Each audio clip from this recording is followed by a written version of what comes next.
దేవుని వాక్యాన్ని చదువుకుందాం. మొదటి కొరింథీ పత్రిక 14వ అధ్యాయం మొదటి నుండి చివరి వరకు అందరం కలిసి చదువుకుందాం. ప్రేమ కలిగి ఉండుటకు ప్రయాసపడుడి, ఆత్మ సంబంధమైన వరములను ఆసక్తితో అపేక్షించుడి, విశేషముగా మీరు ప్రవచన వరము అపేక్షించుడి. ఎందుకనగా భాషతో మాట్లాడువాడు మనుషులతో కాదు, దేవునితో మాట్లాడుచున్నాడు. మనుషుడెవడను గ్రహింపడు గాని వాడు ఆత్మ వలన మర్మములను పలుకుచున్నాడు. క్షేమాభివృద్ధియు హెచ్చరికయు ఆదరణయు కలుగునట్లు ప్రవచించువాడు మనుషులతో మాట్లాడుచున్నాడు.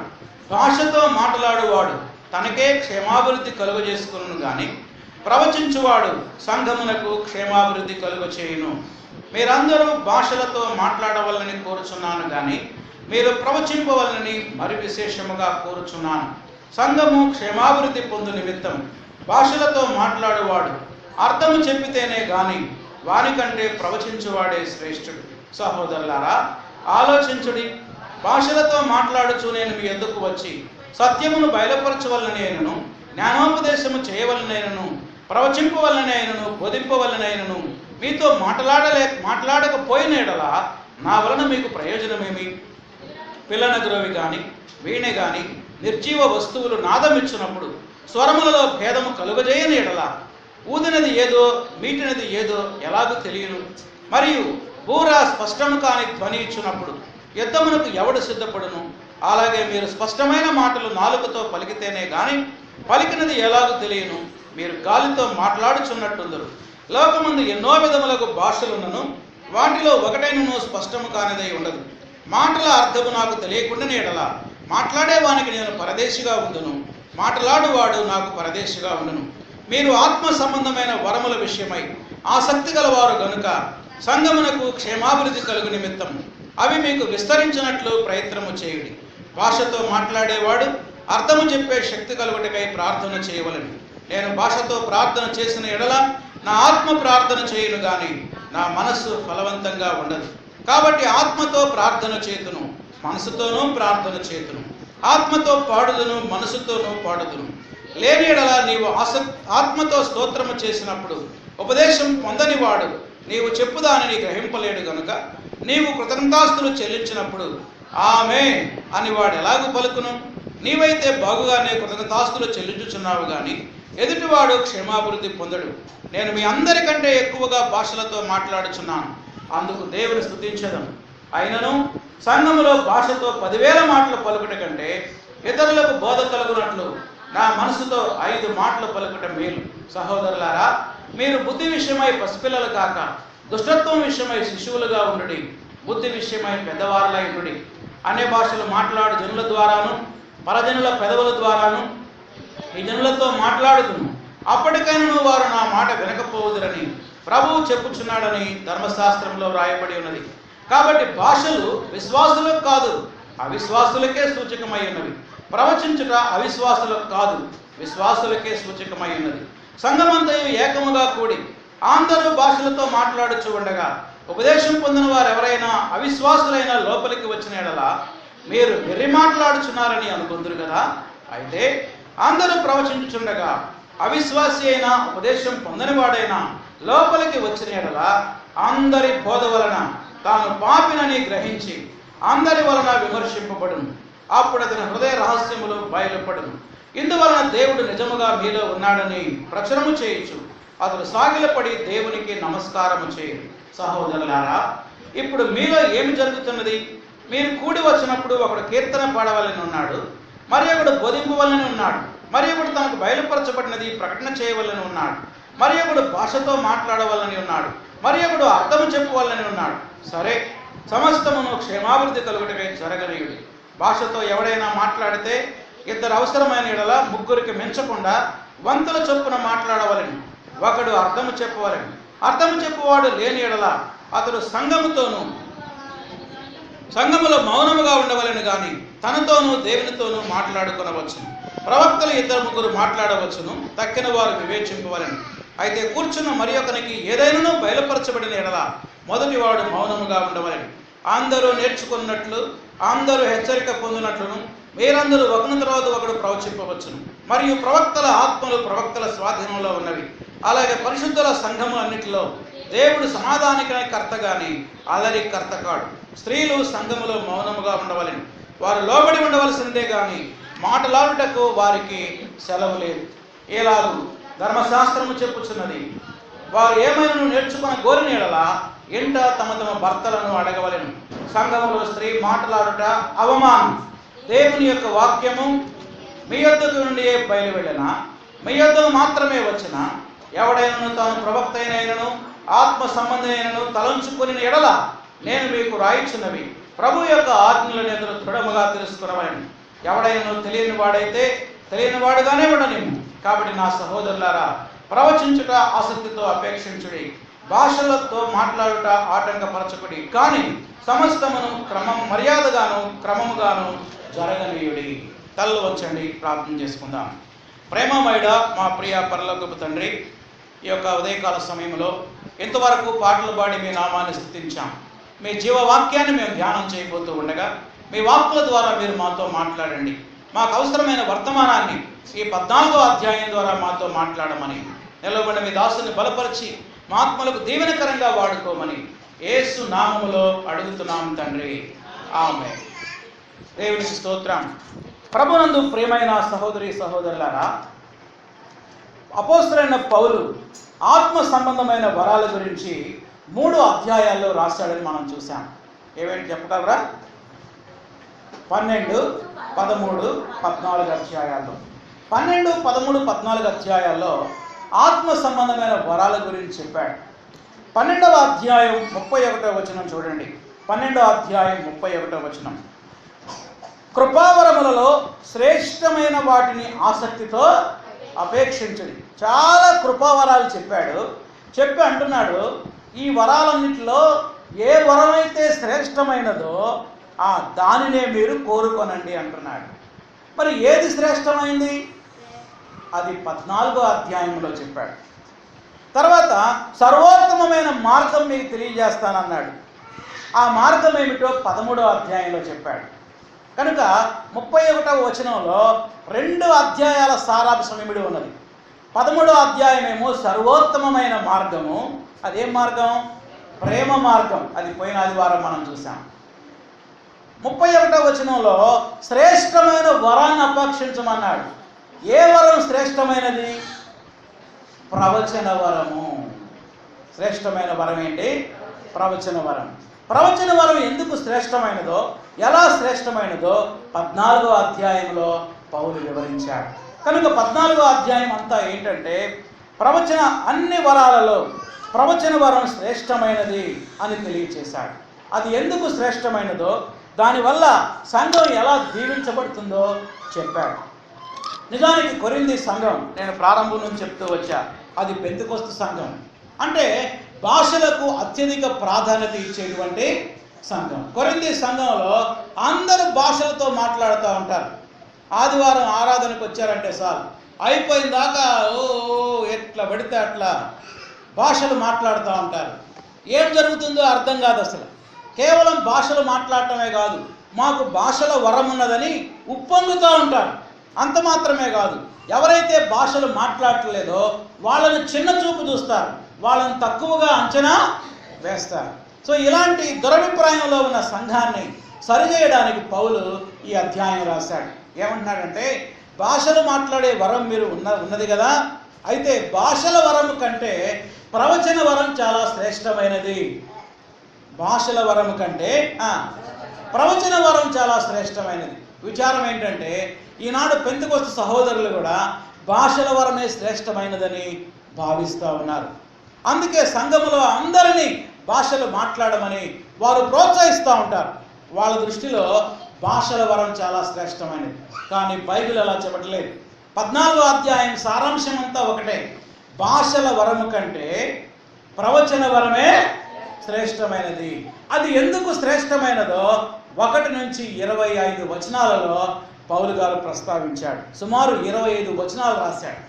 ఒకే ఒక్క సత్యం. ఏంటా సత్యం? భాషల వరము కంటే ప్రవచన వరం చాలా శ్రేష్టమైనది. ఆ తర్వాత కొరింథీ సంఘంలో కొరవడినటువంటి సమస్య ఏంటంటే గందరగోళం. ఆదివారం చర్చి ప్రారంభమైతే చాలు, అయిపోయిన దాకా అల్లరే అల్లరి. ఎక్కడ? దేవుని మందిరంలో, చర్చిలో ప్రతి ఆదివారం అల్లరే. ప్రతి ఆదివారం సమాధానం లేకుండా ఎవరికి వచ్చినట్టు వాళ్ళు భాషలు మాట్లాడి ఎగురుతూ ఉంటారు, గంతులేస్తూ ఉంటారు. ఇదంతా పరిశీలన చేసి పౌలు అంటాడు, ఆరాధనలో క్రమం ఎలా ఉండాలో మిగిలిన విషయాలని అధ్యాయం చివరిలో రాశాడు. కనుక ఈ అధ్యాయాన్ని 2 భాగాలుగా విభజించవచ్చు. రాసుకోండి. మొదటి భాగం భాషల వరం వర్సెస్ ప్రవచన వరం. భాషల వరం డాష్ ప్రవచన వరం. భాషల వరం వర్సెస్ ప్రవచన వరం 1 నుండి 25 వచనాలు రాసుకున్నారా? భాషల వరము డాష్ ఏంటి? ప్రవచన వరం. ఈ భాషల వరానికి ప్రవచన వరానికి ఉన్నటువంటి ఆ తేడాని పౌలు 25 వచనాల్లో రాశాడు. 2వ పాయింట్ రాసుకునండి. సంఘ ఆరాధనలో క్రమము. బహిరంగ ఆరాధనలో క్రమము. సంఘ ఆరాధనలో క్రమం ఎలా ఉండాలి? సంఘ ఆరాధనలో క్రమం ఎలా ఉండాలి? గతంలో కూడా ఆరాధనలో క్రమం గురించి పౌలు మాట్లాడాడు. మరి మీకు గుర్తుందో లేదో? జ్ఞాపకం ఉందా? ఎన్నో అధ్యాయం అది? 11వ అధ్యాయం. 11వ అధ్యాయంలో సంఘములో క్రమం ఎలా ఉండాలో చెప్పాడు. మళ్ళీ ఒక్కసారి ఈ వరాల యాంగిల్లో వరాల విషయం గురించి ప్రస్తావిస్తూ సంఘములో క్రమం ఎలా ఉండాలో తెలియజేశాడు. అది 26వ వచనం నుండి 40వ వచనం వరకు. 26 నుండి 40 వరకు. Okay, right. మనం చూద్దామేక. జాగ్రత్తగా వినండి. ఎవరు కూడా అటు ఇటు చూడొద్దు, చాలా శ్రద్ధగా వినాలి. ఎందుకంటే దేవుని యొక్క వాక్యం మనం వింటున్నప్పుడు చాలా జాగ్రత్తగా మనసు పెట్టి ఆలకించాలి. పౌలు గారు ఏం చెప్తున్నాడంటే, నేను ఆల్రెడీ ముందే చెప్పా, భాషల వరము కంటే చెప్పండి ప్రవచనం వరం చాలా శ్రేష్టమైనది. ఎందుకు? దానికి గల కారణాలు ఏమిటో 1 నుంచి 25 వచనాలలో పౌలు చెప్పాడు. వరుసగా చూద్దాం. మొట్టమొదటి వచనం చూడండి. ప్రేమతో ప్రారంభించాడు. ప్రేమ కలిగి ఉండుటకు ప్రయాసపడుడి. ఆత్మ సంబంధమైన వరములను ఆసక్తితో అపేక్షించుడి. విశేషముగా మీరు ప్రవచన వరాన్ని అపేక్షించండి. 13వ అధ్యాయం అంతా దేని మీద చెప్పాడు? ప్రేమ గురించి చెప్తూ ప్రేమ కలిగి ఉండటానికి ప్రయాసపడుడి. ఇక ప్రేమే లోకమని వరాలను కూడా నిర్లక్ష్యం చేయబాకండి. ప్రేమ కొరకు ప్రయాసపడండి. అంత మాత్రమే కాదు, ఆత్మ సంబంధమైన వరాలను కూడా కోరుకోనండి, అపేక్షించండి అంటున్నాడు. విశేషముగా ఏ వరం అంట? అందరు చెప్పాలి. ప్రవచన వరం. నిజానికి ఇక్కడ ఒక సత్యాన్ని మనం గమనించాలి. ప్రవచన వరం అంటే అర్థం ఏంటంటే భవిష్యత్తులో ఏం జరగబోతుందో చెప్పేది కాదు. పాత నిబంధన గ్రంథంలో ప్రవచనం అంటే జరగబోయేది ముందుగా చెప్పుట. అది ఏ గ్రంథంలో? పాత నిబంధన గ్రంథంలో.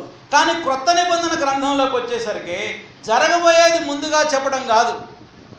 దేవుని వాక్య సత్యాలను దేవుడు వాళ్ళకు బయలుపరిస్తే దానిని చెప్పడం. దేవుడు బయలుపరిచిన సత్యాలను వాక్యానుసారంగా చెప్పడం. పరిశుద్ధాత్మ ప్రేరేపణతో చెప్పేదే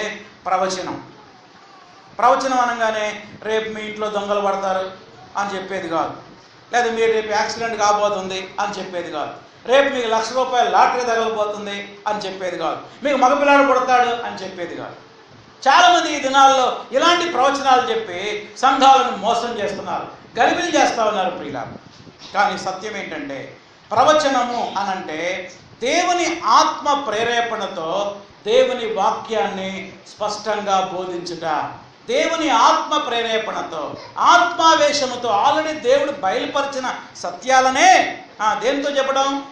ఆత్మావేశముతో చెప్పడం, ఆత్మ ప్రేరేపణతో చెప్పడం. ఆల్రెడీ బైబిల్లో బయలుపరచబడిందే, ఇక కొత్తగా తెలుసుకోవాల్సింది ఏమి లేదు. మనకు అవసరమైన ప్రతిదీ కూడా ప్రకటన గ్రంథం వరకు దేవుడు అన్నీ రివీల్ చేశాడు. ఎవరన్నా వచ్చి నాకు ఒక కొత్తది బయలుపరచబడింది వినండి చెప్తా అంటే అవసరం లేదన్నా. ఎందుకని ఆల్రెడీ బైబిల్లో అన్నీ కూడా రివీల్ చేయబడ్డాయి. కనుక ప్రవచనము అని అంటే అర్థం ఏంటంటే జరగబోయేది ముందుగా చెప్పడం. అది ఇప్పుడు కాదు, ఏ కాలంలో? ఎందుకని పాత నిబంధనలో అన్ని విషయాలు బయలుపరచబడలేదు ఇంకా. కానీ కొత్త నిబంధనలో ప్రభు అయిన యేసుక్రీస్తు ద్వారా ప్రకటన గ్రంథంతో అన్నీ కూడా బయలుపరచబడ్డాయి. ఇప్పుడు ప్రవచనం అంటే అర్థం ఏంటంటే పరిశుద్ధాత్మ ప్రేరేపణతో వాక్య సత్యాలను ప్రకటించుట. కొత్త నిబంధన నిర్వచనం పరిశుద్ధాత్మ ప్రేరేపణతో దేవుని వాక్య సత్యాలను ప్రకటించటమే ప్రవచనం అనే సంగతిని జ్ఞాపకం చేసుకోవాలి. కనుక భాషల వరము కంటే ప్రవచన వరం శ్రేష్టమైనది అంటున్నాడు. ఎందుకు? 5 కారణాలు ఉన్నాయండి. ఎన్ని కారణాలు? 5. వరుసగా చెప్తా చూడండి. 1, భాషలు దేవునితో మాట్లాడతాము, ప్రవచనము మనుషులతో మాట్లాడతాము. అమ్మ వింటున్నారా? భాషలు దేవునితో మాట్లాడతారు, ప్రవచనము చెప్పాలి అందరూ మనుషులతో మాట్లాడతారు. మీకు వెంటనే ఒక ఆలోచన రావచ్చు, అమ్మో మనుషులతో మాట్లాడితే గ్రేటా, దేవునితో మాట్లాడితే గ్రేటా? దేవునితో మాట్లాడమే గ్రేట్ కదా అనుకోవచ్చు. నిజానికి అసలు వరాలు ఇచ్చింది ఎందుకు? సంఘం యొక్క క్షేమాభివృద్ధి కొరకు. సంఘం క్షేమాభివృద్ధి పొందాలంటే భాషతో దేవునితో మాట్లాడాలా, సంఘంతో మాట్లాడాలా? అర్థమైందా మీకు? భాషలో దేవునితో మాట్లాడితే సంఘం దీవించబడుతుందా? సంఘముతో మాట్లాడితే దీవించబడుతుందా? సంఘముతో మాట్లాడితే దీవించబడుతుంది. కనుక భాషలు అనేవి దేవునితో, కానీ ప్రవచనం మనుష్యులతో. చూడండి ఈ సత్యాన్ని 2-3 వచనాల్లో మనం చూస్తాం. 2వ వచనం, ఎందుకనగా భాషతో మాట్లాడేవాడు మనుషులతో కాదు. ఎవరితో? దేవునితో. అండర్లైన్ చేసుకోండి. మనుషుడెవడను గ్రహింపడు గాని ఆత్మ వలన మర్మములు పలుకుచున్నాడు. 3వ వచనం, క్షేమాభివృద్ధి, హెచ్చరిక, ఆదరణ కలుగునట్లు ప్రవచించువాడు మనుషులతో మాట్లాడుచున్నాడు. అర్థమైందా? ప్రవచించేవాడు ఎవరితో మాట్లాడతాడంట? మనుషులతో. మాట్లాడితే ఏం జరిగిద్ది? 3 రాసుకోండి. 1 క్షేమాభివృద్ధి, 2 చూసి చెప్పండి ఏముంది అక్కడ? హెచ్చరిక, 3 ఆదరణ. సంఘానికి 3 కావాలి. సంఘానికి క్షేమం రావాలి, సంఘానికి ఏం కావాలి? ఆదరణ కావాలి. సంఘానికి ఏం కావాలి? హెచ్చరిక కావాలి. ఈ 3 కూడా పరిశుద్ధాత్మ ప్రేరేపణతో దేవుని వాక్య సత్యాలను బోధిస్తే, అనగా ప్రవచిస్తే అప్పుడు సంఘం మేలు పొందుతుంది. భాషతో మాట్లాడేవాడు డైరెక్ట్ ఎవరితో మాట్లాడుతూ ఉంటాడు? దేవునితో మాట్లాడుతాడు. అది నీకే క్షేమం. 2వది, భాషల కంటే ప్రవచనం శ్రేష్టం. ఎందుకు? భాషలు మాట్లాడేవాడి క్షేమం, ప్రవచనం సంఘమంతటికి క్షేమం. రాసుకుంటున్నారా? భాషలు ఎవరికి క్షేమం? మాట్లాడేవానికి మాత్రమే క్షేమం. కానీ ప్రవచనం చెప్తే సంఘమంతటికి క్షేమం. ఇది 5వ వచనంలో, 4-5 వచనాల్లో మనం చూడొచ్చు. చూడండి 4-5 వచనాలు. 1వ కొరింథీ 14వ అధ్యాయం 4వ వచనం, భాషతో మాట్లాడేవాడు తనకే, అండర్లైన్ చేయండి, ఎవరికంట? తనకే క్షేమాభివృద్ధి కలుగజేసుకును, కానీ ప్రవచించేవాడు సంఘం మొత్తానికి క్షేమాభివృద్ధి కలుగజేస్తాడు. నీకే క్షేమం అంటే అది నీ స్వార్థం అవుతుంది. సంఘమంతటికి క్షేమం అంటే ఆ దేవుని నామానికి మహిమ వస్తుంది. భాషతో మాట్లాడేవనుకో నీ మనసే, నీ ఆత్మే క్షేమంగా ఉంటుంది. కానీ నువ్వు ప్రవచనం చెప్తే సంఘమంతా ఏం చేయబడుతుంది? చెప్పాలి, క్షేమాభివృద్ధి పొందుతుంది. అందుకే పౌలు అన్నాడు, 5వ వచనం చూడండి ఏమన్నాడు పౌలు 5వ వచనంలో, మీరందరూ భాషలతో మాట్లాడాలని కోరుకుంటున్నాను, మీరు ప్రవచింపవల్లని మరి విశేషంగా కోరుతున్నాను. సంఘము క్షేమాభివృద్ధి పొంద నిమిత్తం భాషతో మాట్లాడేవాడు అర్థం చెప్పితేనే కానీ, అండర్లైన్ చేయండి, ఏం చెప్తేనే కానీ? అర్థము చెప్పితేనే కానీ, అర్థము చెప్పితేనే కానీ వానికంటే ప్రవచించువాడే శ్రేష్ఠుడు. నిజానికి వింటున్నారా? భాషల వరం, ప్రవచన వరం సమానమైద్ది. ఎప్పుడు అనుకున్నా భాషకి ఏం చెప్పాలి? అర్థం చెప్పాలి. ఆయన భాషతో మాట్లాడుతున్నాడు, ఇక్కడ ఎవరైనా నిలబడి ఇంగ్లీష్లో ప్రసంగం చేస్తున్నాడు అనుకో, మీ అందరికీ ఆదరణ, హెచ్చరిక, క్షేమం కలుగుతుందా? చెప్పండి. చాలా కాదు.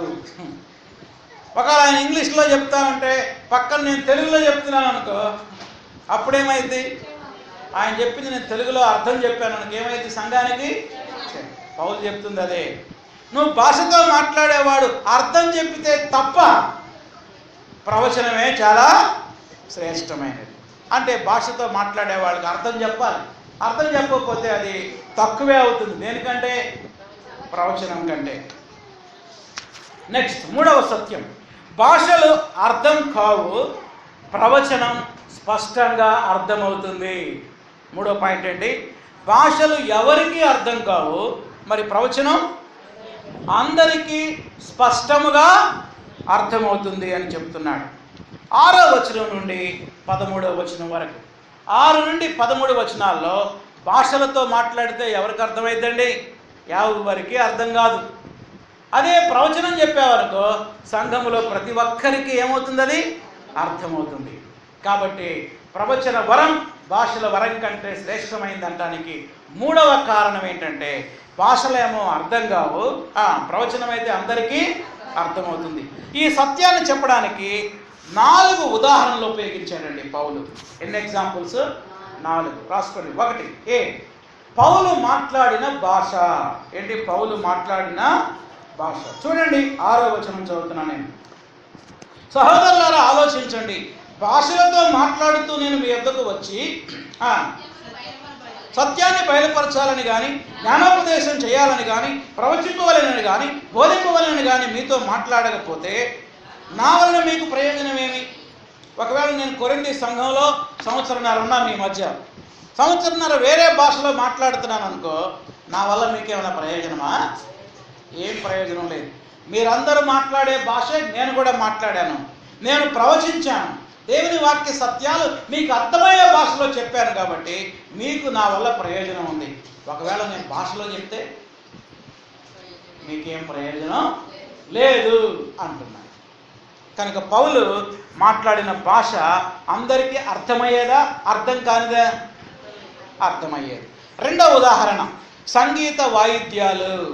ఎగ్జాంపుల్ తీసుకున్నాడు. ఏంటి? సంగీత వాయిద్యాలు. ఇక్కడ 2 వాయిద్యాలు ఉన్నాయండి 7వ వచనంలో. చూడండి, పిల్లన గ్రోవి. ఆ 2వ వాయిద్యం ఏంటి? వీణ. పిల్లన గ్రోవి అంటే ఫ్లూట్, రెండవది వీణ. ఈ 2 నిర్జీవ వస్తువులు అంట, వాటికి జీవం లేదు. ఆ 2 వస్తువులు ఏంటవి? ఒకటి పిల్లన గ్రోవి, రెండోది వీణ. నాదం ఇచ్చినప్పుడు స్వరాల్లో భేదం కలగజేయలేదనుకో, ఊదింది ఏదో మీటింది ఏదో ఎలాగో తెలియను. పిల్లన గ్రోవి సౌండ్ను వీణ సౌండ్ ఒకేలా ఉంటాయా? అర్థమైందా ప్రశ్న మీకు?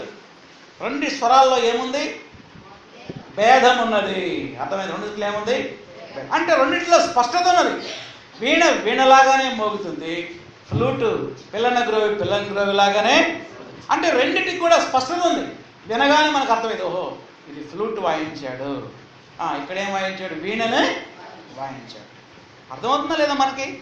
అంటే ఆ 2 కూడా జీవము లేకపోయినా స్పష్టత అనేది చాలా స్పష్టంగా కనబడుతుంది. కాబట్టి స్పష్టంగా అర్థమయ్యే భాషలో మనం చెప్పాలి అంటున్నాడు. 3వ ఉదాహరణ, బోర ఊదుట. 3వ ఉదాహరణ ఏంటి? బోర ఊదుట. 8వ వచనంలో మనం చూద్దాం. వచనం 8, మరియు బోర స్పష్టము కాని ధ్వని ఇచ్చినప్పుడు. అండర్లైన్ చేసుకోండి. బోర. యుద్ధానికి ఎవడు సిద్ధపడతాడు? ఇశ్రాయేలు కాలంలోనంట బోర ఊదుతారు. సమాజం అంతా మందిరం దగ్గరకు రావడం కోసం ఒక బోర ఊదుతాడు. ఆ బోర ఏ స్టైల్లో ఊడుస్తాడంటే అది వినగానే అందరికి అర్థమైంది, ఓహో అందరం ఇప్పుడు ఎక్కడికి వెళ్ళాలి? మందిరం దగ్గరికి వెళ్ళాలి. అదొక రకమైనటువంటి ఊదట. మరొక రకంగా ఊదుతాడు, అది యుద్ధానికి సిద్ధపడమని చెప్పే బోర ఊదటం. అదొక స్టైల్లో ఊదుతాడు. ఆ స్వరం వినగానే గబగబా సైనికులందరూ కత్తులు విల్లంబులు తీసుకొని రెడీ అవుతారనమాట. అంటే బోరని 3 రకాలుగా ఊదుతాడు. ఒక రకమేమో అందరూ చర్చికి రండి అని, ఇంకో రకమేంటి? యుద్ధానికి సిద్ధపడమని. పౌలు ఆ ఎగ్జాంపుల్ తీసుకొని అంటున్నాడు, బోర ఊదేది 2-3 రకాలుగా ఊదినా ప్రతిదానికి ఒక అర్థం ఉన్నది అంటాడు. ఏంటి? ప్రతిదానికి ఒక అర్థం ఉన్నది. నెక్స్ట్ 4వది, లోకంలో భాషలు. లోకంలో ఉన్న భాషలు. లోకంలో ఉన్న భాషలు అర్థం కలిగి ఉంటాయా? అర్థం లేకుండా ఉంటాయా? 9-10 వచనాలు చూడండి. అలాగే మీరు స్పష్టమైన మాటలు నాలుగుతో పలికితేనే కానీ పలికింది ఎలాగో తెలియను. మీరు గాలితో మాట్లాడుతున్నట్టుందరు. 10వ వచనం, లోకంలో ఎన్నో విధములుగా భాషలున్నను, ఒకటైనా స్పష్టము కానిదై ఉండదు. మాటల అర్థం నాకు తెలియకపోతే మాట్లాడేవానికి నేనేమవుతాను? పరదేశిని. మాట్లాడేవాడు నాకు పరదేశిగా ఉంటాడు. కనుక లోకంలో ఏ భాష అయినా ప్రతిదానికి ఏముండదు ఒక అర్థం. అది ఇంగ్లీష్ కానీ, హిందీ కానీ, ఇంకేం కానీ ప్రతిదానికి అర్థం ఉంటుంది. ఇక్కడ నేను ఇంగ్లీష్లో మాట్లాడితే ఎవరు వినరు. ఒకసారి నేను మహారాష్ట్ర పోయా, బల్లార్షా అనే ప్లేస్లో మొత్తం ఇంగ్లీష్లోనే ప్రసంగం చేశాను. అలాంటి ప్రసంగం ఇక్కడ చేశాను అనుకో, ఎవరికైనా అర్థమైందా? ఏమీ అర్థం కాదు. అక్కడ నేను ఇంగ్లీష్లో ప్రసంగం చెప్తా ఉంటే నా పక్కన ఒక ట్రాన్స్లేటర్ నిలబడి ఆయన హిందీలోకి తర్జుమా చేస్తూ ఉన్నాడు. అప్పుడు అందరికీ స్పష్టంగా అర్థమైంది. ఎందుకంటే నాకు హిందీ రాదు కాబట్టి నేను హిందీలో ప్రసంగించలేదు. ఇంగ్లీష్లో ప్రసంగిస్తే నా పక్కన కూర్చొని నిలబడిన ట్రాన్స్లేటర్ హిందీలోకి తర్జుమా చేశాడు. దాన్ని అప్పుడు ప్రజలందరికీ బాగా అర్థమైంది. కనుక ఏ భాష అయినా, అది హిందీ అయినా, ఇంగ్లీష్ అయినా, తెలుగు అయినా, తమిళమైనా, కన్నడ అయినా, ఏ భాష అయినా ప్రతిదానికి ఏముంటుంది? ఒక అర్థం ఉంటుంది, దాంట్లో స్పష్టత ఉంటుంది. కనుక 4 ఎగ్జాంపుల్ను ఉపయోగించి ఒకే ఒక సత్యాన్ని చెప్తున్నాడు. ఏమిటా సత్యం అంటే, భాషలు అర్థం కావు, కానీ ప్రవచనం మాత్రం చాలా స్పష్టంగా అర్థమవుతుంది. కనుక 13వ వచనంలో ఒక హెచ్చరిక ఇచ్చాడు చూడండి. ఏమిటా హెచ్చరిక?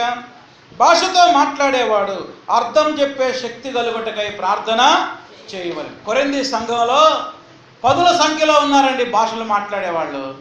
అర్థం చెప్పేవాడు ఒక్కడు కూడా లేడు. ఏ సంఘంలో? అందుకే గందరగోళం.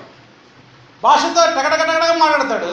ఏం మాట్లాడుతున్నావు ఏంటంటే, ఏమో నాకు తెలియదు, నేనేం మాట్లాడానో నాకు అసలు తెలియదు అంటాడు. మరి దాని అర్థం ఏంటి? ఏమో తెలియదు. కనుక 3వ సత్యం ఏంటంటే, భాషలు అర్థం కావు, ప్రవచనం అయితే స్పష్టంగా అర్థమవుతుంది. 4వ సత్యం ఏంటో చూద్దాం. భాష ద్వారా మనస్సు ఫలించదు, ప్రవచనం ద్వారా ఆత్మ మనస్సు రెండూ ఫలిస్తాయి. భాష ద్వారా మనస్సు ఫలించదు. ఏం ఫలించదు? మనస్సు ఫలించదు. అదే ప్రవచనం చెప్తే ఆత్మ ఫలిస్తుంది, మనస్సు కూడా ఫలిస్తుంది. 14 నుంచి 17 వచనాల్లో ఈ సత్యాన్ని చూడొచ్చు. నేను భాషతో ప్రార్థన చేస్తే 14వ వచనం, నా ఆత్మ ప్రార్థన చేస్తుంది కానీ మనస్సు ఫలవంతంగా ఉండదు. నువ్వేం ప్రార్థన చేసావు చెప్పాను. నేనా? ఏం చేశానో నాకు తెలియదు అంటాడు. భాషతో ప్రార్థన చేసి నువ్వేం చేసావు ఇప్పుడు దాకా అంటే ఏమంటాడు? నేనా? ఏం చేశానో నా మనసుకి తెలియదు. అంటే నువ్వు భాషలతో ప్రార్థన చేస్తే నీ ఆత్మకి ఏమైనా దీవెన ఉంటుందేమో కానీ మనసుకు మాత్రం అసలు ఏ దీవెన ఉండదు. మరి ప్రవచిస్తే ఏమైంది చూడండి, 15వ వచనం. కాబట్టి ఆత్మతో ప్రార్థన చేతును, తర్వాత మనసుతో కూడా ప్రార్థన చేస్తా. ఆత్మతో పాడతా, మనసుతో పాడతా. లేని యెడల నీవు ఆత్మతో స్తోత్రం చేసినప్పుడు ఉపదేశం పొందినవాడు నువ్వు చెప్పేది గ్రహింపలేడు కనుక కృతజ్ఞతాస్తులు చెల్లించినప్పుడు ఆమెను వాడు ఎలా అంటాడు? టగటగటగటగా నేను ఇంగ్లీష్లో ప్రార్థన చేశాను అనుకో, మీరు ఆమెను అంటారా? అనలేరు. ఎందుకని? ఎప్పుడు ముగిస్తామో మీకు తెలియనే, అర్థమైతే కదా.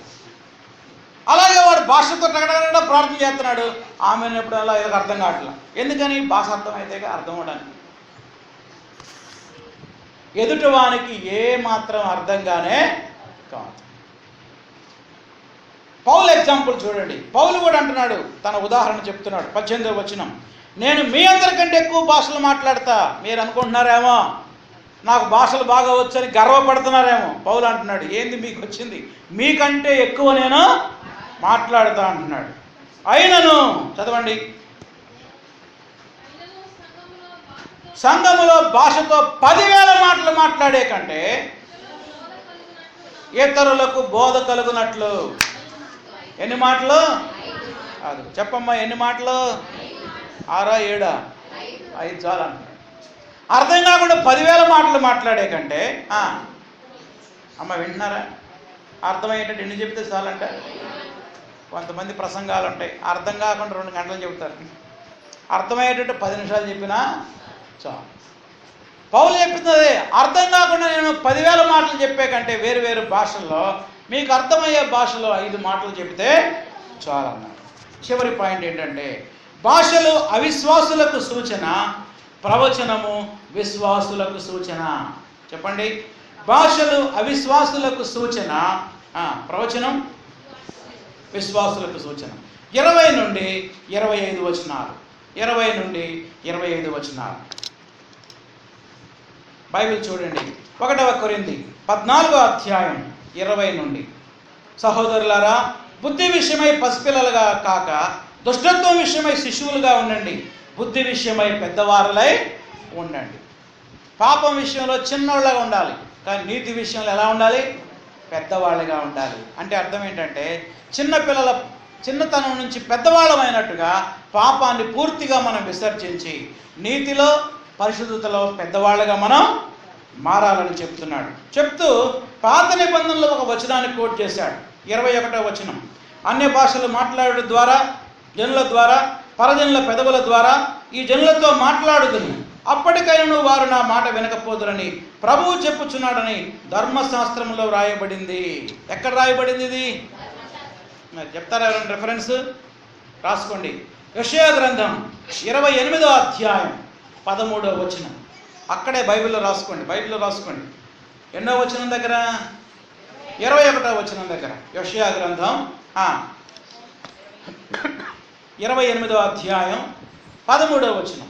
యెషయా గ్రంథం 28వ అధ్యాయంలో ఉన్న వచనాన్ని ఎత్తి పౌలు ఇక్కడ రాశాడన్నమాట. అక్కడ సందర్భం చెప్తా వినండి. దేవుడు ఇశ్రాయేలులతో యెషయా ద్వారా మాట్లాడాడు. భాష ఏంటంటే హీబ్రూ భాష, వాళ్ళకి అర్థమయ్యే భాష. యెషయా కొన్ని సంవత్సరాలు ప్రవచనాలు చెప్పినా వాళ్ళు వినకపోయేసరికి దేవునికి కోపం వచ్చి అష్షూరీయుల్ని దండయాత్రకు పంపించాడు. వాళ్ళు వచ్చి ఏం భాష మాట్లాడుతున్నారు తెలుసా? అష్షూరు భాషలో మాట్లాడుతున్నారు. వీళ్ళకి ఏమైనా అర్థమవుతుందా? అర్థం కావట్లా. అవిధేయులైనటువంటి ఇశ్రాయేలీయులకు అన్య భాషల ద్వారా దేవుడు బుద్ధి చెప్పాడు, అయినా కానీ వాళ్ళు మారరు. కాబట్టి అన్య భాషలు అవిశ్వాసులకు సూచనే కానీ విశ్వాసులకు సూచన కాదు అని చెప్పడానికి పాత నిబంధనలో ఒక వచనాన్ని పౌలు గారు ఎత్తి ఇక్కడ రాశాడు. ఆ వచనం యెషయా గ్రంథం 28వ అధ్యాయము 13వ వచనం. ఇప్పుడు చూడండి 22వ వచనం. కాబట్టి భాషలు విశ్వాసులకు కాదు, ఎవరికి సూచన? అవిశ్వాసులకే సూచన. అండర్లైన్ చేసుకోండి. ప్రవచించుట అవిశ్వాసులకు కాదు, విశ్వాసులకే సూచన. 23వ వచనం చూడండి. సంఘమంతా ఏకముగా కూడా అందరి భాషలతో మాట్లాడుతున్నారు అనుకోండి, ఉపదేశం పొందినవాడు అవిశ్వాసి లోపలికి వస్తే మీరు వెర్రి మాటలు మాట్లాడుతున్నారని అనుకుంటారు. పౌలు అంటున్నాడు, చూడండి ఇక్కడ 10 మంది లేచి నిలబడి టకటక మాట్లాడుతున్నారు అనుకోండి వేరు భాషల్లో. ఎవరన్నా లోపలికి వచ్చారనుకోండి, చర్చిలో ప్రార్థన జరుగుతుంది చూద్దామని, ఈ భాషలు మాట్లాడుతుంటే వాళ్ళు ఏమనుకుంటారు? ఏంది వీళ్ళకి ఏమైనా పిచ్చి లేసిందా ఏంది? వీళ్ళకి ఏమైనా పిచ్చి పట్టిందా ఏంది అడుగుతున్నారు? ఏంది వాళ్ళు మాట్లాడేది అని అనుకొని పిచ్చి పట్టిన వాళ్ళలాగా మనం చూస్తారండి. మరి ప్రవచనం చెప్తే ఎలా ఉంటుంది చూడండి. చదవండి 24వ వచనం. అయితే అందరూ ప్రవచిస్తూ ఉంటే అవిశ్వాసి లోపలికి వస్తే అందరి బోధ వలన తాను పాపినని గ్రహించి అందరి వలన విమర్శింపబడును, హృదయ రహస్యాలు బయలుపరచబడును. Last line. అతడు సాగిలపడి దేవునికి నమస్కారం చేయి. సంఘమంతా భాషలతో మాట్లాడుతుంటే వచ్చిన వాడు మారు మనసు పొందుతాడా? సంఘమంతా ప్రవచిస్తూ ఉంటే, అంటే దేవుని వాక్యాన్ని ఆత్మావేశంతో బోధిస్తూ ఉంటే ఆ వాక్యమిని మారు మనసు పొందుతాడా? ఇప్పుడు చెప్పండి, భాషల వరము ప్రవచనాల వరం కంటే శ్రేష్టమైనదా కాదా? శ్రేష్టమైనది. కానీ విచారకరమైన విషయం ఏంటంటే ఈనాడు పెంతెకొస్తు సంఘాల్లో భాషల వరానికి ఎక్కువ ప్రాధాన్యత ఇస్తున్నారు. నేను విద్యార్థిగా ఉన్నప్పుడు ఒకసారి ఒక పెంతెకొస్తు సంఘానికి వెళ్ళాను. ఒక 10 మంది లేచి భాష ఖళార ఆడుతున్నారు. ఇదేంద్రా బాబు, నాకేం అర్థం కాదు. ఒకళ్ళు కాదు, ఎంతమంది? ఒక 10 మంది అడుగుతున్నారు. అంత గందరగోళంగా ఉంది చర్చిలో. ఇక నన్ను పిలిచిన పాస్టర్ గారు అన్నాడు, ఒక పాట పాడయ్యా, యవనస్తుడు వచ్చాడు, రాము అని ఒక యవనస్తుడు ఒక పాట పాడతాడు అన్నాడు. ఇక నేను మెల్లగా లేచి నీవు చేసిన ఉపకారాలకు పాట మొదలుపెట్టాను. నేను మెల్లగా పాడతానండి. నీవు అనగానే ఒక 2 ఆడవాళ్ళు ఎగరటం మొదలుపెట్టారు. ఇక ఎట్లా ఎగురుతున్నారో తెలిసాక డ్రమ్ము టకటక కొడుతున్నాడు డ్రమ్ము. ఆ డ్రమ్ము ఉద్యమంతో ఇక లేచి ఎగురుతా గంతులేస్తా ఒంటి మీద చీర కూడా ఊడిపోతుంది. బట్టలు ఊడిపోతుంటే కొంతమంది ఏమో జరుగు జరుగు జరుగు చీర కట్టాలని కడుతున్నారు. ఏంది ఇదంతా ఏంది? గందరగోళం. చివరికి వాళ్ళు ఏం అతిశిస్తారో తెలుసా? భాషలు మాట్లాడే వరం మాకుందని గర్వపడతా ఉంటారు కొంతమంది. గర్వపడితే గర్వపడ్డారు, అది వాళ్ళ నాశనానికే అనుకోండి. గర్వపడే వాళ్ళకి ఎందుకు? నాశనానికి ముందు గర్వం నడుచుంది, అంతేనా? భాషల వరం లేని వాడిని పట్టుకొని నీకు భాషల వరం లేదు. ఎందుకు లేదంటే నీకు ఆత్మ లేదు. ఆత్మ లేనివాడు నా వాడు కాదు, పో నరకానికి పో అంటారు. అంతే. అంటే భాషలు మాట్లాడని వాడు అవిశ్వాసంతో సమానం వాళ్ళ దృష్టి. ఆ ఒక్కరోజు వెళ్ళి ఆ మందిరానికి, ఇక మళ్ళీ పోలా. పాస్టర్ గారు నాకు చెప్పాడు, అయ్యా రాము యవనస్తుడా, నువ్వు కనుక 2 వారాలు వచ్చావంటే నీకు కూడా వస్తే భాషలు అన్నాడు. అమ్మో నాకొద్ది భాషలని నేను 2వ వారం వెళ్ళలే కాచర్చి. చాలా గందరగోళం జరుగుతుందండి సంఘాల్లో. 14వ అధ్యాయం వాళ్ళు చదవలేదు, అందుకే ఆ సత్యం వాళ్ళకి తెలియదు. భాషలు మాట్లాడే వరం ఆత్మ వరాలలో కేవలం ఒక వరం మాత్రమే.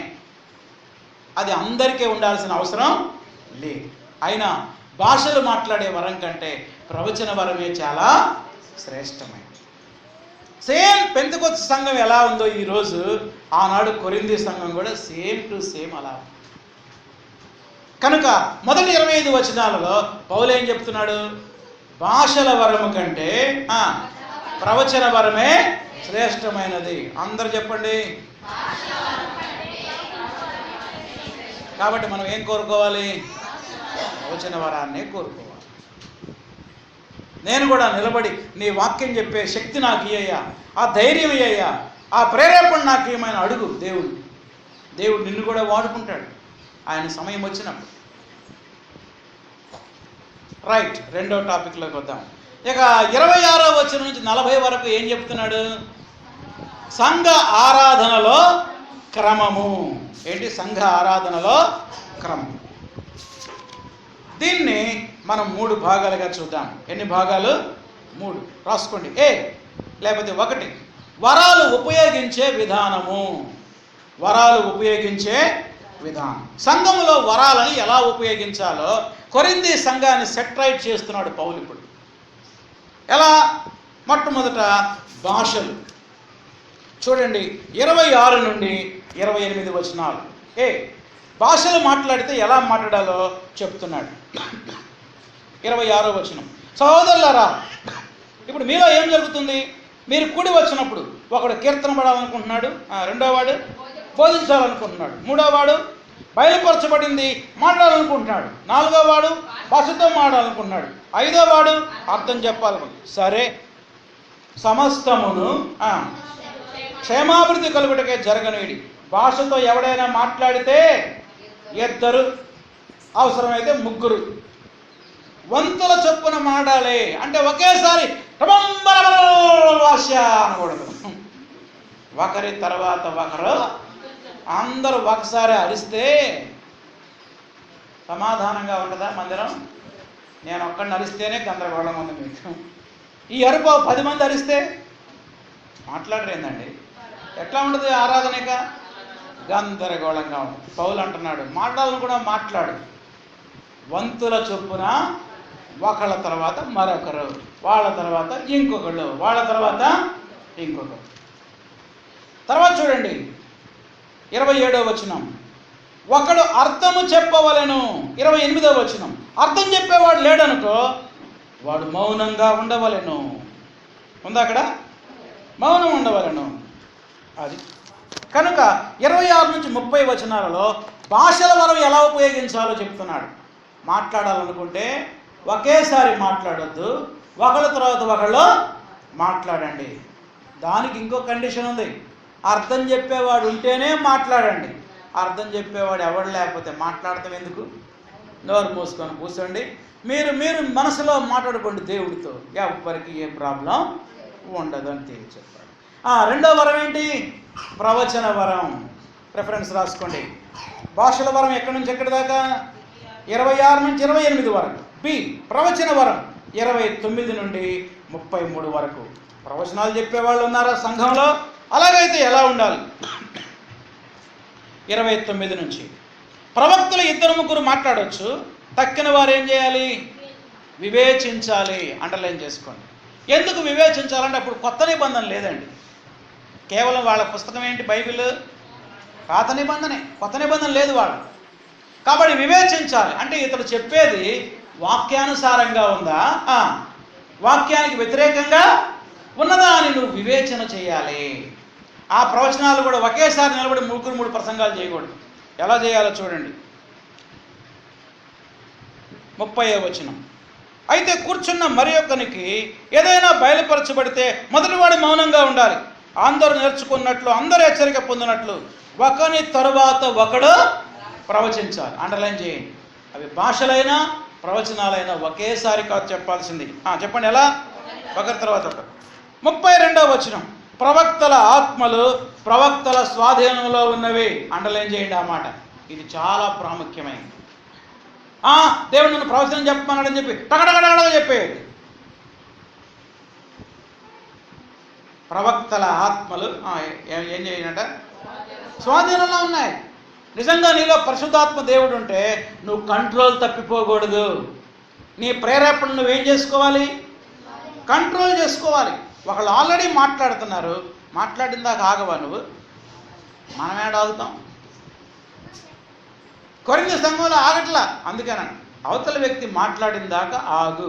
అప్పుడు అంతా అయిపోయిన తర్వాత అప్పుడు నువ్వు అబ్బో నేను ఆగలేకపోతున్నా, నాకు వచ్చేసింది ప్రేరేపణ, నేను చెప్తా గొడవ చేయబాక. చెప్తే చెప్పావు కానీ ఆగా. మొదటి వ్యక్తి మాట్లాడిన దాకా నిన్ను నీవేం చేసుకోవాలి? కంట్రోల్ చేసుకోవాలి. చెప్పండి ఆ కొటేషను. ప్రవక్తల ఆత్మలు ప్రవక్తల స్వాధీనంలో ఉన్నాయి. ఒకవేళ నీకు కంట్రోల్ లేకపోతే అసలు నీకు ప్రేరేపణ వచ్చింది పరిశుద్ధాత్మ కాదు, అది దురాత్మేమో. జాగ్రత్త. పరిశుద్ధాత్మ అయితే ఏముంటుంది? నీకు దాని మీద కంట్రోల్ ఉంటుంది. తర్వాత చూడండి 33వ వచనం. అలాగే పరిశుద్ధుల సంఘములన్నింటిలో దేవుడు సమాధానానికే కర్త కానీ అల్లరికి కర్త కాదు. దేవుని బిడ్డలారా, సంఘములో అల్లరి అనేది ఉండకూడదు. ఆదివారం దేవుడి దగ్గర కూర్చునేది 2:30 గంటలండి. మనం కరెక్ట్గా 10:30కు మొదలైతే ఎన్నింటికి అయిపోయింది? 1 గంట. అంటే ఎన్ని గంటలది? 2 గంటల 30 నిమిషాల ఆరాధన మంది. 2 గంటల 30 నిమిషాలు సమాధానంగా జరగాల ఆరాధన. అల్లరల్లర జరగాల.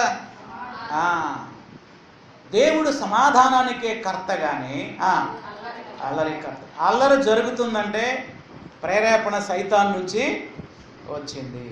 అల్లరి జరుగుతుందంటే చెప్పు, ప్రేరేపణ ఎక్కడి నుంచి వచ్చింది? సైతాన్. ఇక్కడ ప్రసంగం చెప్తానే ఉంటాడు పాస్టర్ గారు. ఒక ఆమె లేచి ప్రవచనం చెప్తా ఉంటుంది. సోదరులారా దేవుడు దీవించబోతున్నాడు, దేవుడు కరెక్ట్ అనేది. ఇక్కడ దేవుని వాక్యం చెప్తా ఉంటే నువ్వు లేచి టకటకట ప్రవచనం చెప్తావా? నువ్వు నిజంగా ప్రవక్తవైతే నీ ఆత్మ ఏం చేయాలి? నీ స్వాధీనంలో కంట్రోల్లో ఉంచుకోవాలి. అయ్యగారు అంతా అయిపోయిన తర్వాత అప్పుడు మెల్లగా లేక అయ్యా నాకు ప్రేరేపణ వస్తుంది చెప్తానన్నాను. అయ్యగారు చెప్పమంటే చెప్పాలి, లేకపోతే నోరు మూసుకొని కూర్చోవాలి. అంతేగాని దేవుడు నన్ను ప్రేరేపించాడు టకటకట ఇష్టం వచ్చినట్టు మాట్లాడకూడదు.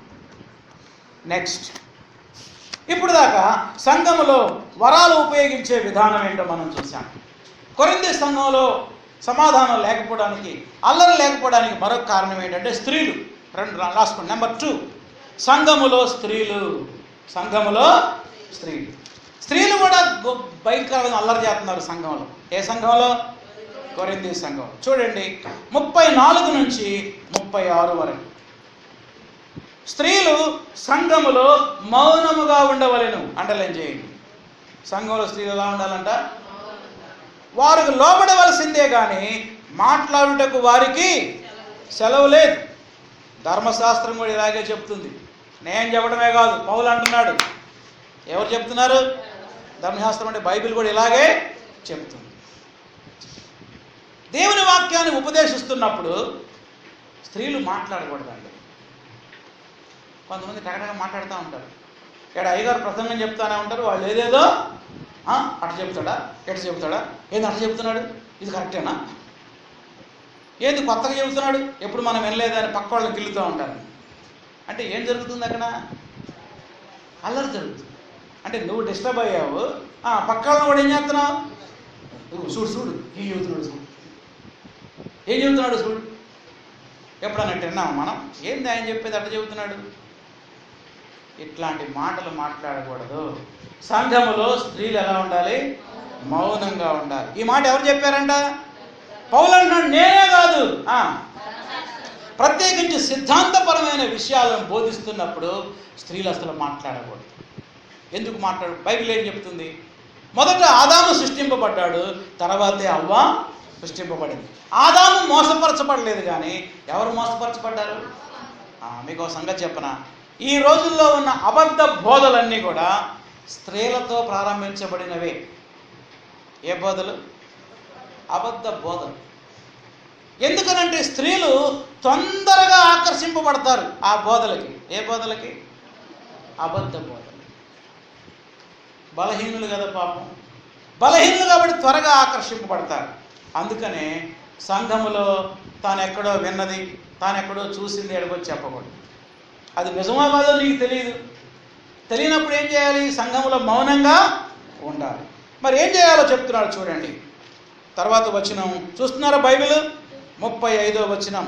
వారేమైనా నేర్చుకోవాలనుకుంటే ఎక్కడ నేర్చుకోవాలి? తమ భర్తలను అడగాలి. సంఘములో స్త్రీ మాట్లాడుట అవమానం తేల్చి చెప్పాడు. నీకేమైనా డౌట్స్ ఉన్నాయా పాస్టర్ గారు చెప్పే ప్రసంగంలో? డౌట్ ఉంటే డౌట్ వస్తే రావచ్చు. నువ్వు ఇంటికి వెళ్ళి మీ భర్తను అడగాలి, ఏంటి ఈరోజు పాస్టర్ గారు ఎట్లా చెప్పాడు అని. ఒకవేళ నీ భర్త కూడా చర్చికి వచ్చేవాడైతే, ఒకవేళ నీ భర్త చర్చికి రాలేదనుకో, సంఘములో పెద్దరికములో ఉన్న స్త్రీలను అడగాలి. నీకంటే సీనియర్ విశ్వాసులైన స్త్రీలనే అడగాలి. లేకపోతే పాస్టర్ గారు మీ ఇల్లు దర్శించడానికి వచ్చినప్పుడు అయ్యగారిని డైరెక్ట్గా అడగాలి. అయ్యా, పోయిన వారం ఒక ప్రసంగం చెప్పారు, నాకైతే అర్థం కాలేదు, నేను ఇట్లా అనుకుంటున్నా, మరి అది కరెక్టేనా, మీరేది అట్లా చెప్పారంటే అప్పుడు దాన్ని వివరించి నీకు చెప్తాను. అంతేగాని నువ్వు సంఘంలో గొడవ చేయకూడదు. గొడవ చేయకూడదు. సంఘంలో చాలా ప్రశాంతంగా నెమ్మదిగా ఉండాలి. నీకు అర్థమైనా కాకపోయినా, అన్నీ అర్థం అవ్వాలని గ్యారెంటీ లేదు మన బుర్రకి. కొంచెం అర్థమైనా చాలు. అర్థం కాలేదనుకో ఎక్కడ గొడవ చేయకూడదు, మాట్లాడకూడదు సంఘములో. చివరికి ఒక మాట చెప్పాడు, సంఘములో స్త్రీ మాట్లాడుట, చెప్పు, సంఘములో స్త్రీ మాట్లాడుట అవమానం అన్నాడండి. చివరికి సంఘంలో స్త్రీ మాట్లాడటం మాట్లాడకూడదు. మనం కొంతమంది ఏదో ఒకటి మాట్లాడుతూ ఉంటారు, ఏదో ఒకటి ఎందుకు మాట్లాడాలి? ఎందుకు మాట్లాడాలి? సైలెంట్గా ఉండు. నువ్వు వచ్చింది దేవుని ఆరాధించడానికి, దేవుని వాక్యాన్ని వినడానికి, దేవునికి స్తుతించడానికి. నీ పని నువ్వు చేసుకొని వెళ్ళిపోవాలి. అంతేగాని ఏది పడితే అది మాట్లాడు. కొంతమంది ప్రకటన చేస్తూనే ఉంటారు, టగడగడగా మాట్లాడుకుంటూ ఉంటారు. ఎందుకు అది తొందర? ఎందుకు? ఆగు, ఇది ఆగు. ఇక్కడ కొంపలేం వండుకోవట్లేదు కదా. ఏమైనా ఉంటే తర్వాత మనం ఆ విషయాలు మాట్లాడుకోవచ్చు. అంతేగాని సంఘములో స్త్రీ మాట్లాడటం ఏంటి? అవమానం. అందరు చెప్పండి ఆ మాట, మొత్తం చెప్పలేరా? సంఘములో స్త్రీ మాట్లాడుట ఎవరికి అవమానం? దేవునికి అవమానం. కనుక మనం చాలా జాగ్రత్తగా ఉండాలి, మనం కంట్రోల్లో ఉండాలి, మన నోరు కంట్రోల్లో ఉంచుకోవాలి. చివరి మాట, సంఘములో మర్యాద క్రమము. సంఘములో మర్యాద క్రమం. చూడండి 37వ వచనం. ఎవడైనా సరే తాను ప్రవక్తనని అనుకుంటే, ఆత్మ సంబంధి తలంచుకుంటే, నేను మీకు రాయిచున్నవి ప్రభు యొక్క ఆజ్ఞలను అతను దృఢముగా తెలుసుకునేవాడిని. నేను ఆత్మ పొందాను అనుకుంటే, నేను చెప్పే ఆజ్ఞలని ప్రభువు నుంచే వచ్చినాయని మీరు నమ్మాలంటున్నాడు. లాస్ట్ వచనాలు 39-40. కాబట్టి నా సహోదరులారా, ప్రవచించడానికి ఆసక్తితో అపేక్షించండి. ఎవరైనా భాషలతో మాట్లాడుతున్నారు అనుకోండి, ఆటంకపరచబాకండి. కానీ సమస్తమును మర్యాదగాను క్రమముగాను జరగనీయుడి. సమస్తమును మర్యాదగాను క్రమముగాను జరగనీయుడి. సో ఇదంతా కొరింథీ సంఘంలో సమస్య అండి. ఈరోజు మన సంఘంలో, అమ్మ వింటున్నారా, సమస్తము క్రమముగా మర్యాదగా జరగాలంటే ఏం చేయాలి? మీరు మాట్లాడండి. అదొకటేనా? ఇంకేం లేవా? ఆ పాయింట్ ఇప్పుడు దాన్ని నేను చెప్పిందేగా, పౌలు చెప్పింది. పౌలు కాలంలో కొరింథీ సంఘంలో అంతా గడబెడ. దాన్ని ఏం చేశాడు? పౌలు ఖండించి దాన్ని సరిచేశాడు. అది అయిపోయింది. 2000 సంవత్సరాలు అయింది ఆ సంఘం. ఇప్పుడు నేడు సువార్తలం అనే మన సంఘంలో, మోపర్రు సంఘంలో, మన సంఘంలో సమస్తము ఎలా జరగాలి? క్రమముగాను మర్యాద జరగాలంటే ఏం చేయాలి? మనం ఎలా ఉండాలి? మీరే చెప్పండి, మీరే రాసుకోండి. ఫస్ట్ పాయింట్ మౌనంగా ఉండాలన్నారు. Very good. ఇంకా ఏక మనసు కలిగి ఉండాలి. ఇంకా ఏంటో ఒకటే, ఏక మనసు, ప్రేమ అని పర్యాయ పదాలు చెబుతున్నారు. త్వరగా చెప్పాలి, 5 నిమిషాలు టైం ఉంది, ఇంకా 1 గంటకి ముగించబోతుంది. మన సంఘంలో ప్రతి ఆదివారం ఆరాధన క్రమంగా మర్యాదగా జరగాలంటే ఏం చేయాలి? సమయానికి రావాలి. ఇది చాలా ప్రాముఖ్యమైనది, రాసుకోవాలన్నమాట. సమయం 10:30కు ప్రార్థన అంటే 11:30కు వచ్చి జరుగు జరుగు జరుగు ముందు జరుగంటే అది క్రమమేనా? అది మర్యాదేనా? నువ్వు వచ్చిందే అసలు ఆలస్యంగా వచ్చావు, జరుగు కొంచెం ముందు జరుగు.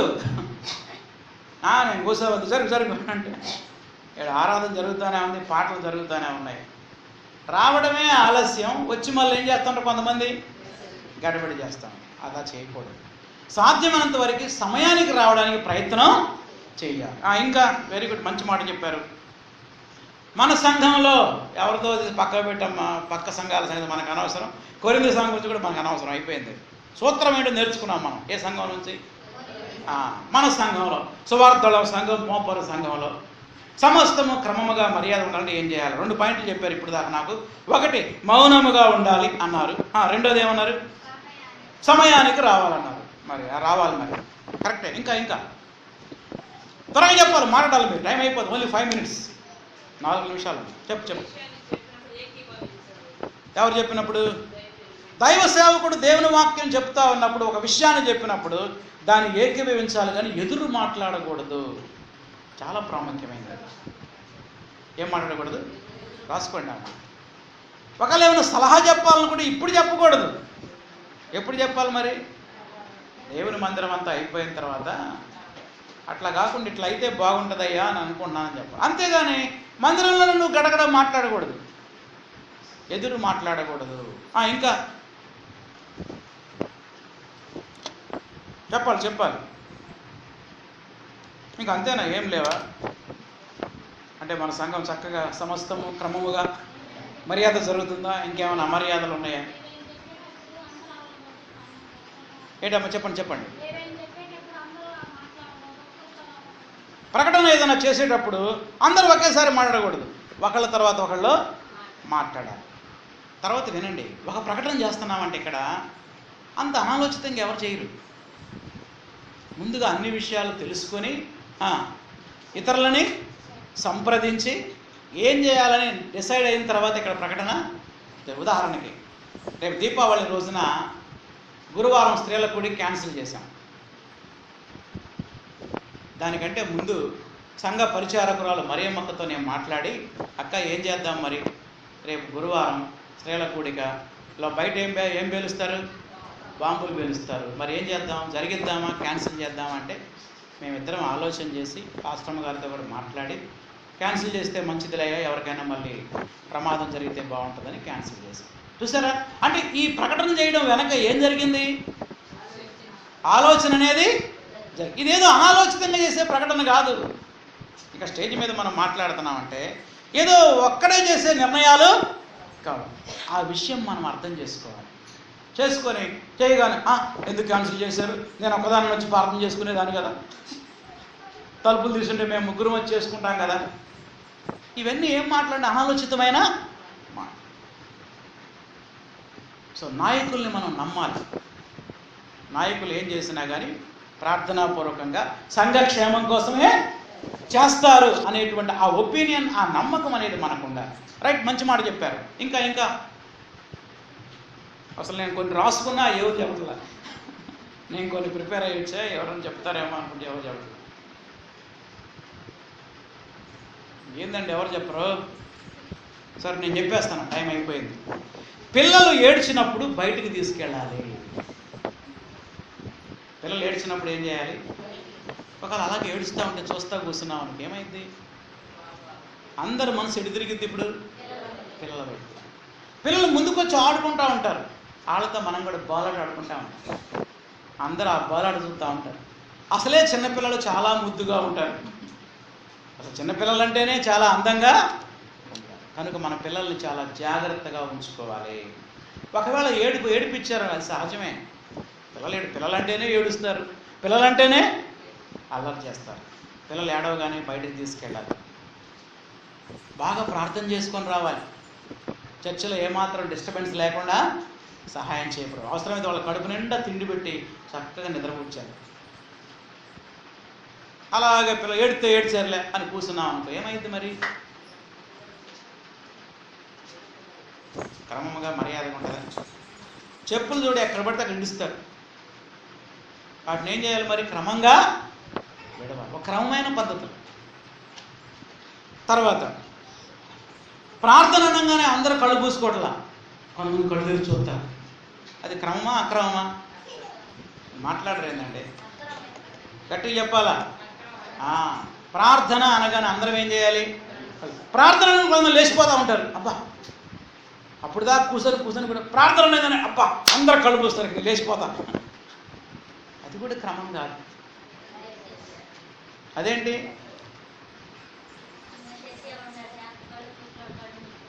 కళ్ళు మూసుకుంటారు, తెరిచేవాళ్ళు తెరుస్తూ ఉంటారు, ఆడుకుంటూ ఉంటారు.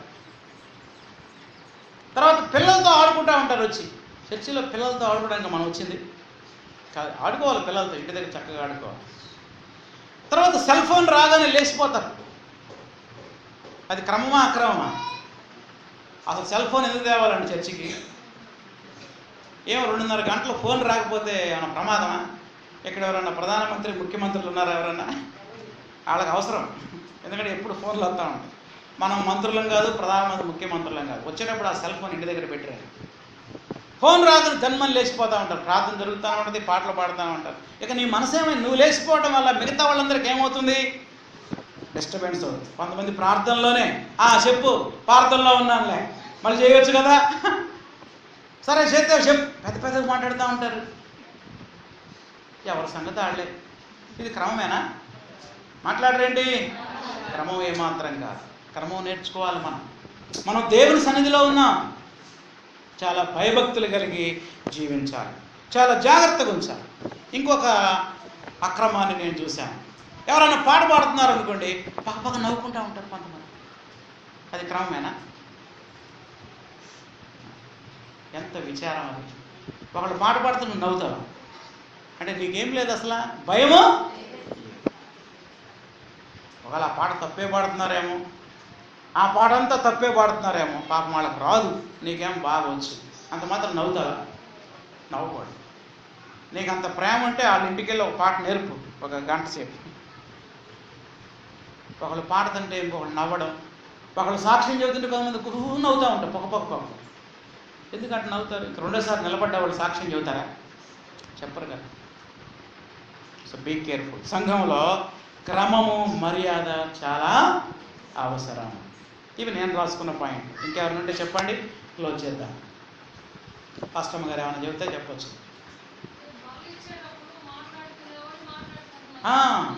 పాస్టమ్మ గారు అబ్జర్వేషన్ అది. ఎంత దారుణం అది. ప్రభువు బల్ల ఇక్కడ ఇస్తూ ఉంటే మాట్లాడుకుంటూ ఉంటారు. పాటలు అనగానే పాటల పుస్తకం తీసుకొని కూర్చోవాలండి. పాటలు పాడేటప్పుడు బైబిల్ చదువుకుంటారు ఎవరన్నా? మీరు పాడుకోండి పాటలు, నేనేం చేస్తాను? బైబిల్ చదువుకుంటాను. మీరు పాడుకోండి, నేను పాట రాసుకుంటాను. కొత్త పాట రాసుకున్న చర్చిలోన. ఎక్కడ రాసుకోవాలి మరి? ఇంటి దగ్గరికి వెళ్ళి రాసుకోవాలి. ఇవన్నీ కూడా సంఘంలో క్రమము ఉండదు. క్రమముగా మర్యాదగా జరిగించాలి. కొన్నిసార్లు మేము ఇల్లు దర్శించడానికి వస్తే మేము ప్రార్థన చేస్తూనే ఉంటాం, అక్కడ మనిషి ఉంటారు. అది ఏంది రానంటే లోపల పోయి కానుక తీస్తానికి పోతూ ఉంటారు. అప్పుడు అక్కడికి వెళ్ళి బిరువ తీస్తూ ఉంటారు. ఇక నేను ఒక్కడనే ప్రార్థన చేయాలా? ఇది క్రమమేనా? పాస్టమ్మ గారు మీ ఇంటికి వచ్చి ప్రార్థన చేస్తూ ఉంటే నువ్వు ప్రార్థన అంతా అయిపోయిన తర్వాత నువ్వు కానుక ఇవ్వాలనుకుంటే, అయ్యగారు కొద్దిసేపు కూర్చోండి ఆయన లోపలికి వెళ్ళి కానుక, అప్పుడు దాకా ఆగలేడు ఆయన, పారిపోతున్నాడా? నువ్వు ఎంతలోకి వెళ్ళి గబగబ పోయేది. ఇది కరెక్ట్ కాదండి. ఇవన్నీ ఏం చేసేయాలి? మనం సరి చేసుకోవాలి. ఏం చేసుకోవాలి? మనం సెట్ రైట్ చేసుకోవాలి. కానుక ఇవ్వాలనుకోవడం మంచిదే, కానీ ప్రార్థన చేసేటప్పుడు కాదు. ఎప్పుడు మరి? ప్రార్థన అంతా అయిపోయిన తర్వాత అయ్యగారు ఒకవేళ కానుక ఇవ్వాలని నువ్వు అనుకుంటే, దేవుడు నేను అలా ప్రేరేపిస్తే, అయ్యగారు కొద్దిసేపు కూర్చోండి అని అంటే కూర్చుంటాడు కదా అయ్యగారు. నాకు అవ్వ వెళ్ళిపోతాడు, లేదు లేదు వెళ్ళిపోతాను అంటాడు. ఇవన్నీ మనం సెట్ చేసుకోవాల్సింది. సంఘములో దేవుని వాక్యాన్ని బోధిస్తున్నప్పుడు, పాటలు పాడుతున్నప్పుడు, ఆరాధన జరుగుతున్నప్పుడు, బల్లారాధన జరుగుతున్నప్పుడు చాలా జాగ్రత్తగా ఉండాలి. చివరి మాట మళ్ళీ చెప్తాను. సమస్తమును క్రమముగాను మర్యాదగాను జరగనీయుడి. చెప్పండి అందరూ. సమస్తమును క్రమముగాను మర్యాదగాను జరగనీయుడి. తలలు వంచండి, ప్రార్థన చేసుకుంటాం. ఒక నిమిషం తలలు వంచి కళ్ళు మూసుకొని వ్యక్తిగతంగా మన హృదయాల్లో ప్రార్థన చేసుకుందాం. దేవుడు ఈరోజు నీతో మాట్లాడితే నువ్వు దేవునితో మాట్లాడు. ప్రభువా, సంఘములో ఆరాధన జరుగుతున్నప్పుడు సమస్తము క్రమముగా మర్యాదగా జరిగించమని హెచ్చరిక చేశావు నాయన. నేను ఎక్కడ అక్రమంగా ఉండకుండా, అవిధేయతతో ఉండకుండా ఎంతో జాగ్రత్తగా ఉండడానికి నాకు సహాయం చేయి. మొదటిగా నా నోరు నేను కంట్రోల్లో ఉంచుకోవడానికి సహాయం చేయి. సంఘములో స్త్రీ మాట్లాడటం అవమానం అన్నాడు దేవుడు. ప్రార్థన చేసుకో. ప్రభువా, నాతో మాట్లాడు నాయన. చర్చిలో సెల్ ఫోన్స్ ఉపయోగించకుండా, ప్రార్థించేటప్పుడు కళ్ళు తెరవకుండా ఉండడానికి నాకు సహాయం చేయి. పాటలు పాడుతున్నప్పుడు పాటలే పాడటానికి సహాయం చేయి. నా మనసు నీ వాక్యం మీద ఉండడానికి సహాయం చేయి. ప్రార్థన. ప్రేమగల మా తండ్రి, ప్రభువా నీకు వందనాలు, స్తోత్రాలు చెల్లిస్తున్నాం. 1 కొరింథీ పత్రిక 14వ అధ్యాయాన్ని ఈ దినం ధ్యానించడానికి సహాయం చేశారు. మీకు వందనాలు. భాషల వరం కంటే ప్రవచన వరం ఎంత శ్రేష్టమైనదో మీరు మాతో మాట్లాడినందుకు నీకు వందనాలు ప్రభువా. దేవా, ఆ తర్వాత సంఘంలో క్రమం ఎలా ఉండాలో, క్రమముగా మర్యాద ఎలా ఉండాలో అనేక విషయాలు అలనాడు హెచ్చరించారు. ఈరోజు మాతో కూడా మాట్లాడారు. ప్రతి ఆదివారం జరుగుతున్న ఆరాధనలో ఎక్కడా ప్రభువా అల్లరి జరగకుండా, ఎక్కడ వ్యతిరేకత లేకుండా, ఎక్కడ ఎదురు మాట్లాడకుండా, ఎక్కడ గలిబిలి కాకుండా ప్రభువా సమస్తమును క్రమముగాను మర్యాదగాను జరగడానికి మా వంతు కృషి మేము చేయడానికి సహాయం చేయండి. ఒకవేళ నా వల్ల అవుతుందేమో ప్రభువా అక్రమం, మమ్మల్ని క్షమించండి ప్రభువా. ఎవరికి అభ్యంతరకరంగా ఉండకుండా